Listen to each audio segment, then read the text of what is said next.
Hello, this is MrYellowGiraffe. Wait, now, this isn't right.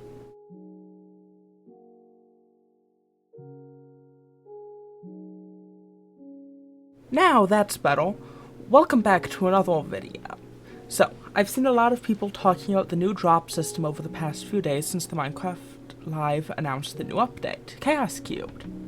I've seen a lot of people disappointed and expressing that they feel the drop system has failed the Minecraft community. So I am going to be going over some of the negatives and positives of the drop system and where I think the updates are going to be going over the next few drops. Minecraft Live feels irrelevant compared to how it used to be, when we were on a yearly schedule. There was a reason to have long announcements for new updates when that's all we'd be getting for a year. I remember how excited I was for Caves and Cliffs, but compared to now, I don't think there's as much of a reason to do them.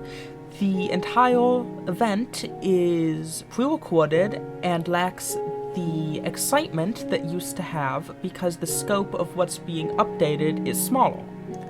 I've also seen people talking about the lack of features that we are getting from the new system compared to the old update system, and that is inaccurate. Looking at a single drop compared to the yearly update, then yes, there is less in the drop. But if we look at the drops that would have come out over the development cycle for that yearly update, then we can see that the drop system actually adds more than the old system.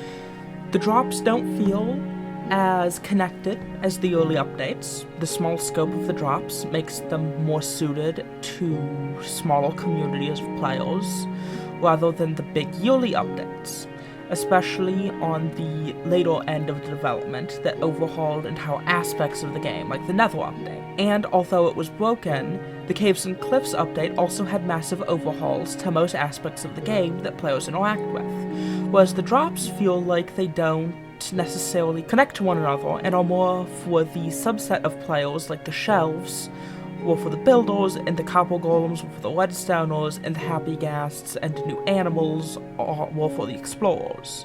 And the new baby mobs are designed for people who like to stay at their base and have cute pets.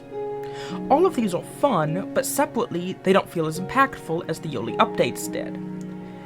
And I think the player base can feel that even if they don't necessarily express that that's what they feel. The drop system has resulted in more new features than the yearly updates, even though it doesn't feel like it because it's more spread out over the year, and the scope change on the drops has allowed the Mojang team to work on back-end changes that have resulted in improved filing systems to add new things, making the update development faster and improving the performance of the game while still adding new things so the community has a better reaction than the last time they needed to do major back-end changes during the first part of the Caves and Cliffs update.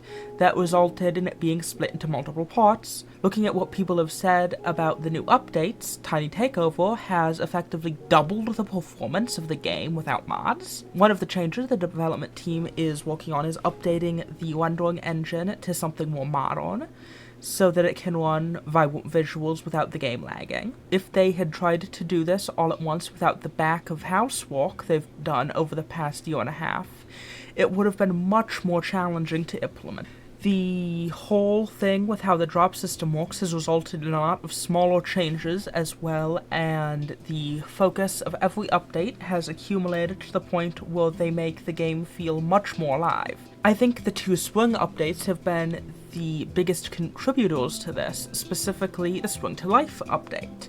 The Spring to Life drop makes me feel like we don't need a large desert update, as we got with the oceans, the spruce forest, or, as much as I think it failed to fix the problem, the mangrove swamps in the wild update. I think the dry grass, cactus flowers, and camels do so much for the deserts and badlands biomes that they need far fewer changes than I would have said they did a few years ago. I think the only change that I would do now is adding a sub-biome to the desert that adds oases and palm trees, and some new plants to kind of go with that. But the other thing that I think the desert could need would be a levels update that modernizes them with the new blocks like mud, but I wouldn't really call that a desert update, so I don't think that really counts. I do think it's interesting, though, that this update that wasn't necessarily about the deserts ended up being one of the best updates for world building that we've gotten recently, and it was mostly a background code restructuring and art update. Well, I feel the updates are going. Next, obviously the Chaos Cubed update for the summer. I think we're probably going to get a decent amount more than what they've announced. I would guess that we will get another mob. I've seen a lot of people speculating a sulfur bug because the chiseled cinnabar block looks like it has a bug on it, and the other chiseled blocks that have mobs all have in-game counterparts. Other than that, currently, I could also see them adding an above-ground aspect to the biome, like a geyser or hot spring that could form like an azalea tree above the lush cave. Then for the third update this year, I think we'll get another smaller update, something like the Happy Ghasts in size, but not amount because we've had a lot of mounts recently. I think it will be smaller because it's not connected to a Minecraft Live, and from the 3 updates we've gotten that aren't connected to them feel a bit smaller. Spring to Life, the Copper Age, and Tiny Takeover all feel like smaller updates compared to the 2 connected to Minecraft Lives. If I had to guess what the update would be about, I would say some kind of new redstone machine, something to do with farming, or an update to enchanting. Whether that be with the villager rebalance or an update to the entire process. The redstone mechanic could also be incorporated with one of the other 2, but in terms of smaller things that could be changed, the farming doesn't feel the best, but I think there isn't a lot to improve, maybe a new plant or 2, and possibly an addition to the sniffer loot table to incorporate it more into the game for people.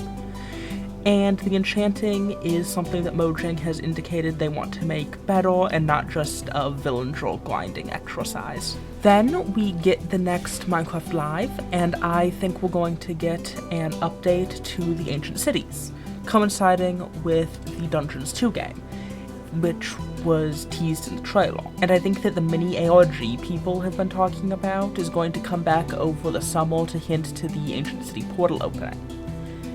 I don't think that Mojang would add a new dimension in a structure that is in the base game to a spin-off game without adding it in some way to the main game. We know it's a portal that has been teased in the trailer for Dungeons 2, and we knew that before from the old structure name that was removed right before the update that added the Ancient Cities. In addition to that, I think we will get the introduction of vibrant visuals to Java, which would give the team 6 months to update the rendering to work in Vulkan. Now that's something that I'm not as sure about, but I would say that as soon as it's working in Vulkan, we'll probably get it in the corresponding update. I don't know how long that will take though. After that, in the first update of 2027, wow, that feels so odd to think about, I think we're going to get another update like Spring to Life or Tiny Takeover, the 2 other updates from this quarter, but I think this update will be one of the other ideas I mentioned earlier that didn't get picked. I would guess a food/farming update to go with the new variant mobs from Spring to Life and the new babies from Tiny Takeover, but I could be wrong. I don't really have anything to go off for this.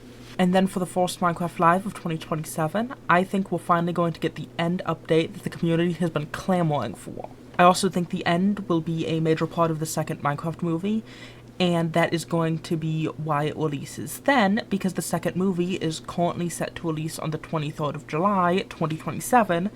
The main location for the first movie was the overworld of the Nether, which has many people, including me, think that the second movie will involve the end, and that would put it in the perfect spot to tie in an end update. But I'm not entirely sure. This is mostly wild speculation. If anything turns out to be correct from here, I will make an update. Yeah, that's basically positives and some negatives about the current drop system as opposed to the old update system, and where I think that Minecraft's going to be going. I'm really excited for the Copper Age update. I've already got some plans for it. But yeah, I will see you next time.